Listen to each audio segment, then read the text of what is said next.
విజయవాడలో ఒక 3 BHK లేదా 4 BHK ఫ్లాట్ చూస్తున్నారా? అయితే ఇది బందర్ రోడ్ కి దగ్గరగా ఒక మంచి ప్లెజెంట్ లొకేషన్ లో సేల్ కి వచ్చిన గేటెడ్ కమ్యూనిటీ ప్రాజెక్ట్. ఇంకా ఆలస్యం చేయకుండా కింద డిస్క్రిప్షన్ ఉన్న కాంటాక్ట్ నెంబర్ కి వాట్సాప్ కాల్ చేయండి. గౌతమ్ గారు నమస్తే సార్. నమస్తే అండి. గౌతమ్ గారు, చంద్రబాబు నాయుడు గారిని అరెస్ట్ చేసి విడుదల చేసి కూడా మనకు ఆల్మోస్ట్ 1 year అయిపోతా ఉంది. కాకపోతే ఇప్పటికి కూడా ప్రజల మనసుల్లో మాత్రం అది ఉందన్నమాట. ఆ రోజు చంద్రబాబు నాయుడు గారిని కుట్రపూరితంగా అరెస్ట్ చేశారా, లేకపోతే ఏదైనా తప్పు ఉందా అని. కాకపోతే మాక్సిమం అందరూ నమ్మింది ఏంటంటే అది కుట్రపూరితంగా అరెస్ట్ చేశారు కాబట్టి ఆయనకి అంత మ్యాండేట్ కూడా వచ్చింది.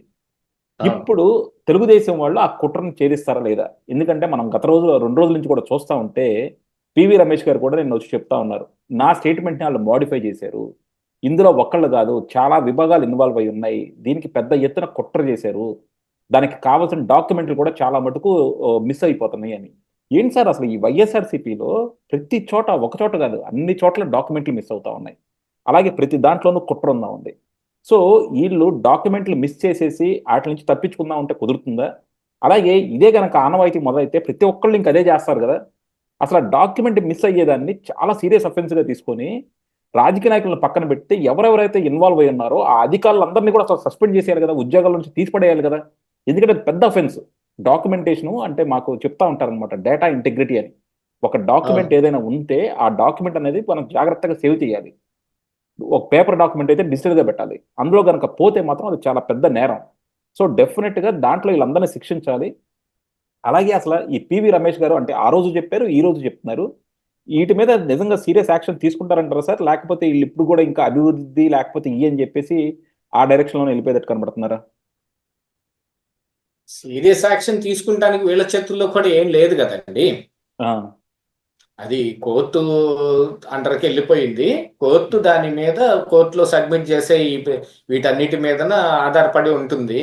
వీటన్నిటిని కూడా సబ్మిట్ చేస్తారు, చేయకుండా ఎందుకుంటారు. 161 వాంగ్మూలం ఇచ్చినప్పుడు పివి రమేష్ ఆయన సొంతగా వెళ్ళి ఇవ్వలేదంట, వానికి క్వశ్చన్ ఏరియా పంపిస్తే దానికి ఆన్సర్ ఈయన పంపించాడు. అది 2-3 దఫాలుగా నడిచిందంట. ఈయన రాసింది ఈయన దగ్గర కూడా ఉంటది కాబట్టి వాళ్ళు కోర్టులో సబ్మిట్ చేసిందో లేకపోతే ఆ రోజు ఫైల్స్ లో పెట్టి చంద్రబాబు నాయుడు అరెస్ట్ కోసం చూపించిన దాంట్లోనూ ఇదిగో పలానా వాక్యంలో ఇక్కడ అడల్టరేషన్ జరిగింది, ఇక్కడ మోడిఫికేషన్ చేశారు, నేను రాసింది ఇలాగుంది, వాళ్ళు ఇదిగో చంద్రబాబు నాయుడు గారిని ఆ రోజు ఇది స్కిల్ డెవలప్మెంట్ కార్పొరేషన్ కి నిధులు విడుదల చేయమని ఆయన అన్నారు, నేను విడుదల చేశాను అని ఉంటే ఆయన నన్ను ఫోర్స్ చేశారు, ఒత్తిడి పెట్టారు, ఇక తప్పక రిలీజ్ చేశాను అన్నట్టుగా వాళ్ళు మోడిఫికేషన్ చేసినట్టుగా ఏదో ఆయన కొన్ని అట్లా చెబుతూ ఉన్నాడు. అలా మోడిఫికేషన్ చేసినప్పుడు అది కూడా సీరియస్ క్రైమ్ అఫెన్సే. అది చేసిన ఈ సిఐడి ఆఫీసర్లు ఉన్నారా లేకపోతే మిగతా స్కిల్ డెవలప్మెంట్ కార్పొరేషన్ లో అప్పుడు చైర్మన్ గా ఉన్న వ్యక్తి ఇచ్చిన కంప్లైంట్ ఆధారంగానే కదా వీటన్నిటిని కూడా. ఇప్పుడు ఫైబర్ గ్రిడ్ లో అయితే అప్పుడు ఈ గౌతమ్ రెడ్డి ఎవరో ఒక ఆయన ఉండేవాడు, ఆయన కొన్ని కేసులు పెడతాడు. ఈ స్కిల్ డెవలప్మెంట్ కార్పొరేషన్ లో ఇంకొక ఎవరో ఏదో రెడ్డి ఉంటాడు, ఆ రెడ్డి ఒక కేసు పెడతాడు. ఇలాగ దీని మీదే కదా. యాక్చువల్గా ఇది సిమెంట్స్ కంపెనీ మీద జిఎస్టి ఎగవేతకను లేకపోతే జిఎస్టి ఎగవేతకి పాల్పడటానికి ఏదో పేపర్ కంపెనీలకి వీళ్ళే కొంత ఫండ్స్ ట్రాన్స్ఫర్ చేసిన దాని మీదనో ఏదో ఆ కేసు ఒకటి ఆ రోజున ఈడీ ఒకటి పట్టుకొని వచ్చింది. ఎందుకు? చంద్రబాబు నాయుడిని ఎలాగైనా చెప్పు చేతల్లో పెట్టుకోవటానికి ఆ రోజు బీజేపీ ఆడిన డ్రామా అది. దానికి చంద్రబాబు నాయుడికి ఏమాత్రం పొంతనుందో లేదో తెలియదు కానీ స్కిల్ డెవలప్మెంట్ కార్పొరేషన్ నుంచి నిధులు విడుదలైపోయిన తర్వాత సిమెంట్స్ కంపెనీ వాడు జిఎస్టీ ఎగేయటానికి వేరే కంపెనీలకి వాటిని ట్రాన్స్ఫర్ చేసుకున్నాడో వీటికిను మరి విడుదల చేసిన చంద్రబాబు నాయుడికి ఏం సంబంధం ఉంటది? కానీ ఆ రోజు జీవీఎల్ కానీ మిగతా చాలా మంది బీజేపీ నాయకులు కానీ ఈ చంద్రబాబు నాయుడు ఇట్లా దీనికి పాల్పడుతున్నాడని మాటలు మాట్లాడటం కోసం వాళ్ళు ఏదో ఒక మ్యానిపులేషన్ చేశారు. అలాంటి దాన్ని ఆసరాగా తీసుకొని ఈయన కూడా కేసు పెట్టడానికి సిద్ధపడ్డాడు. ఇందులో స్కిల్ డెవలప్మెంట్ కార్పొరేషన్ లో జరిగిన ఈ అవకతవకలు అనేది పేరు తప్ప అక్కడ మెయిన్ మోటో ఏంటి? జగన్మోహన్ రెడ్డికి ఆ రోజు ఉన్న మోటో చంద్రబాబు నాయుడిని అరెస్ట్ చేసి జైల్లో పెట్టాలి, నా మీద ఎన్ని కేసులు ఉన్నాయో అన్ని కేసులు ఆయన మీద పెట్టాలి, నేను ఎన్నిట్లో బెయిల్ మీద ఉన్నానో ఆయన కూడా అన్నిటి మీద బెయిల్ మీద బయట ఉండాలి. ఆయనకి నాకు తేడా ఏం లేదయా. మాటికి ముందు ఏదో చెబుతున్నారు, బెయిల్ మీద ఉన్నానంటున్నారు, నేను జైలుకి వెళ్ళొచ్చానంటున్నారు, ఆయన ఏం పరమ పునీతుడు, ఆయన కూడా పోయొచ్చాడు చూడు అని చెప్పాలి అనేది జగన్మోహన్ రెడ్డి మోటో. దీనికి ఇమీడియట్ గా ఇట్లాగా అరెస్ట్ చేయాలి అనగానే కేంద్రం నుంచి సహకారం కూడా కావాలి. యాక్చువల్ గా చెప్పాలి అని అనుకుంటే ఆ రోజున గవర్నర్ అడ్డంబడి ఆపొచ్చు, కేంద్ర హోంశాఖ తలుచుకుంటే ఆ రోజు ఆపొచ్చు. ఆ విషయానికే కదా మరి లోకేష్ పాదయాత్ర వెళ్ళి మరి ఆపి మరి ఢిల్లీ వెళ్తే ఆయన కూడా లేదు. G20 సదస్సులు ఎన్ని జరిగాయి, ఆ జరుగుతున్న రోజులు ఎన్ని రోజులు జరిగాయి, ఈయన జైల్లో ఎన్ని రోజులు ఉన్నాడు, దాని మీద అమిత్ షా కానీ లేకపోతే ప్రధాని మోడీ కానీ ఏమి దాని ఈ చంద్రబాబు నాయుడు అరెస్ట్ మీద వాళ్ళ ప్రతిస్పందన ఎలాగుంది, ఇవన్నీ చూస్తుంటే అర్థమైపోవట్లేదండి. కేవలం జగన్మోహన్ రెడ్డిదే కాదు, పైన వాళ్ళది కూడా పాత్ర ఉందేమో అని అనుకోవటానికి ఆ రోజున జరిగిన చర్చ కూడా అదే కదా. ఇవన్నీ రాజకీయ సమ్మేళనంతో తోటి మిళితమైపోయి అక్కడున్నోళ్ళు ఇక్కడున్నోళ్ళు చేశారు. ఈ రోజు కూటమిలో బీజేపీ కూడా వన్ ఆఫ్ ది పార్ట్ గా ఉంది కాబట్టి వాళ్ళేదో పునీతులు అన్నట్టుగా మాట్లాడొస్తున్నారు ఇప్పుడు ఈ టీడీపీ నాయకులు కూడా. అసలు కుట్ర బీజేపీదే, ఆ రోజున ప్రజలందరూ నమ్మింది అదే. ఇప్పుడు వివేకానంద రెడ్డి హత్య కేసులో ఈరోజు సునీతకను మన కాంగ్రెస్ పిసిసి అధ్యక్షురాలు షర్మిలకి ఈ రోజున వాళ్ళు పోరాటం చేస్తుంటే వాళ్ళకి పూర్తి మద్దతు మాది ఉంటుంది అని వీళ్ళు చెప్పాల్సిన కర్మ ఎందుకు వీళ్ళకి చెప్పండి. 2019 ఎన్నికల ముందు ఈ షర్మిలకు కానీ ఈ సునీతకు కానీ ఈ చేపించిన అవినాష్ రెడ్డి సంగతి తెలియదా, అన్న సంగతి తెలియదా? ఆ రోజు అధికారం అన్నయ్యకి వస్తుంది, మనకి ఏదో ఒకటి లబ్ధి చేస్తాడు అని అతనితో లాలూచి పడిందే కదా. ఆ లాలూచి పడిన తర్వాత అతనికి అధికారం వచ్చిన తర్వాత ఏం చేయలేదు, అందుకని వీళ్ళు కూడా దాని మీద వీళ్ళు కూడా పోరాటం మొదలు పెట్టారు. ఇప్పుడు వాళ్ళని నెత్తిన పెట్టుకునే పని టీడీపీ చేస్తుంది. ఎందుకు చేస్తుందో తెలియదు మనకు. అది వివేకానంద రెడ్డి హత్య అనేది ఇప్పుడు రాష్ట్ర పరిధిలో ఉన్న అంశం కూడా కాదు, కేంద్ర పరిధిలో ఉన్న అంశం.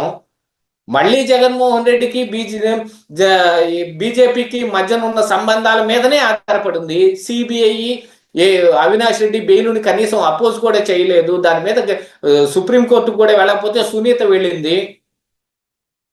అప్పుడు సుప్రీంకోర్టు అడిగితే కదా సిబిఐ మీరు కూడా ఇంక్లూడ్ అవ్వండి ఇందులో అని అంటే కదా వచ్చింది.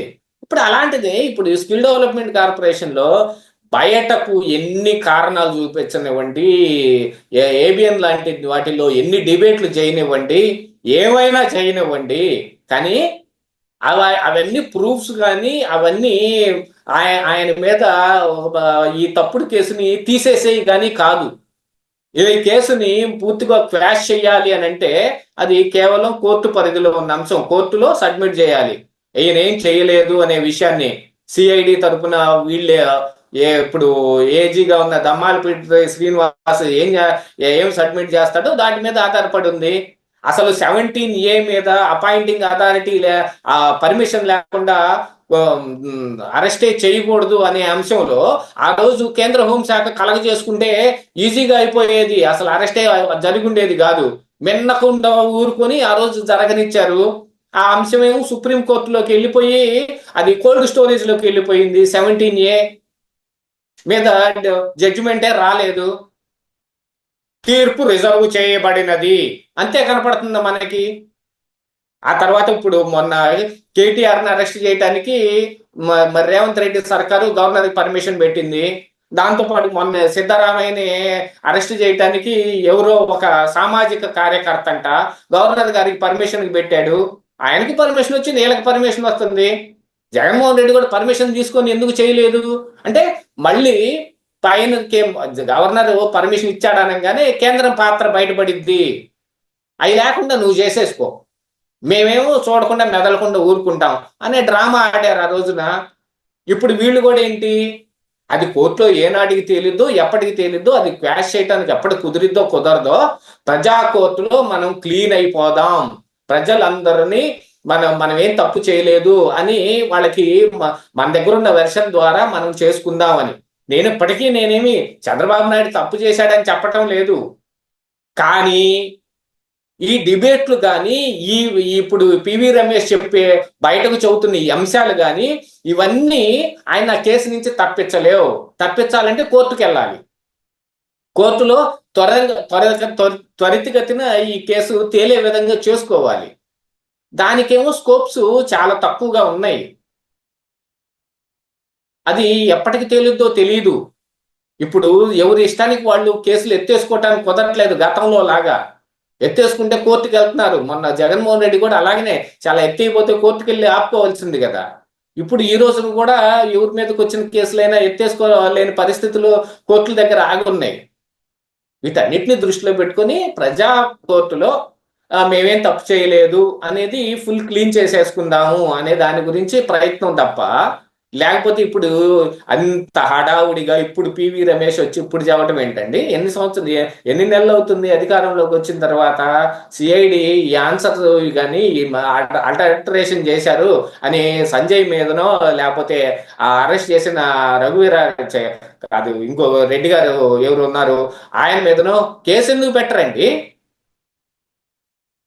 ఈ ఈ ప్రూఫ్లన్నీ అడల్టరేషన్ చేయబడిన ప్రూఫ్స్ అన్నింటినీ కోర్టుకు తీసుకెళ్లి సబ్మిట్ చేసి తొందరగా తేల్చండి అని సిఐడి ఎందుకు అడగదండి? ప్రొవిజన్ లేదు కాబట్టి. అందుకని ఈ డిబేట్లు కానీ ఈ ఇలాగా కొన్ని లీకులకి వీటికి పాల్పడుతున్నారు. ఈ విషయంలో ఏమున్నా తేల్చాల్సింది కోర్టే. ఆ కోర్టు తేలేదాకా ఈ కేసులో ఏ విషయం బయట చెప్పి వీళ్ళు చెబుతున్న ఏ విషయం అయినా సరే దానికి శాంటిటీ ఉండదు. కోర్టు చెప్పింది మాత్రమే శాంటిటీ. ఆ ప్రయత్నం కదా చెయ్యాలి. అది చెయ్యండి ఫస్ట్. అప్పుడు ఆటోమేటిక్గా ఈ కేసులన్నింటినీ తీసేసుకొని బయటకు రావచ్చు కదా. కానీ దురదృష్టం ఏంటంటే అది జరగటానికి చాలా సంవత్సరాలు పట్టింది. అది వాళ్ళ బాధ. అందులో మీరు అన్నట్టు ఏంటంటే ఇందులో నిజంగా బీజేపీ పాత్ర ఉందా లేదా అన్నది కూడా తేల్చాలి. ఎందుకంటే డెఫినెట్గా బీజేపీ పాత్ర డైరెక్ట్గా లేకపోయినా సరే వాళ్ళు ఆ రోజు మిన్నకున్నారు. అలాగే కొంతమంది ఇక్కడున్న బీజేపీ నాయకులు కూడా వాళ్ళు కొంతమంది కుమ్మక్కై కూడా ఉండొచ్చు జగన్తో.